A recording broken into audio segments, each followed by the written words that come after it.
আসসালামু আলাইকুম সবাইকে। এই মুহূর্তে আপনাদের সামনে একটি বিষয়ে কথা বলার জন্য ভিডিওটি করা।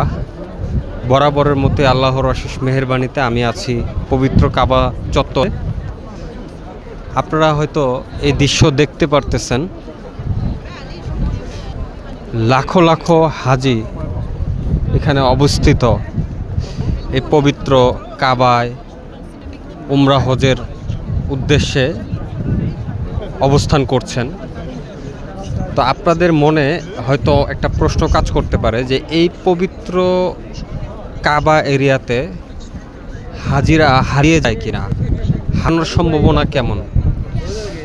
আসলে এখানে মক্কা মদিনায় আসলে আপনি হারিয়ে যাবেন, এটা খুবই স্বাভাবিক একটা বিষয়, পুরোপুরি স্বাভাবিক। কারণ যেই লোকজন দেখতেছেন, এই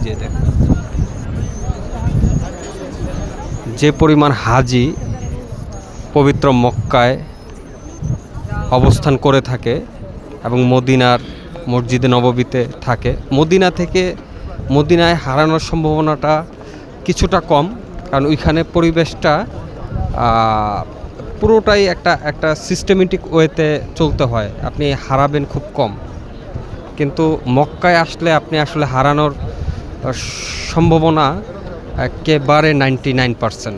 তো সেই ক্ষেত্রে কি করণীয়, মানে আপনি যেন না হারিয়ে যান, আপনার গ্রুপ থেকে, আপনার কাফেলা থেকে, অথবা আপনার প্রিয় মানুষদের কাছ থেকে যেন না হারিয়ে যান, সেই ক্ষেত্রে কি করণীয়? প্রথমত, যখন মক্কা এবং মদিনায় আসবেন, সর্বপ্রথম যে হোটেলে উঠবেন আপনারা, সেই হোটেলের কার্ড, ভিজিটিং কার্ড প্রত্যেক হাজির সাথে একটি করে কার্ড রেখে দিবেন। এছাড়া যিনি মোয়াল্লেম আছে, মোয়াল্লেমের নম্বর সবার কাছে রাখবেন। আর যখন আপনি যে কোনো কাফেলায় আসেন না কেন, যে কোম্পানি থেকে, যে এজেন্সি থেকে আসবেন, সেই এজেন্সি থেকে আপনাদেরকে একটি কার্ড দেওয়া হবে ফিতাসহ, যে কোনো কালারের কার্ড হতে পারে। সেই কার্ড আপনাদের গলায় রাখবেন। কার্ডের মধ্যে আপনাদের নাম, পাসপোর্ট নাম্বার সব কিছু লেখা থাকবে।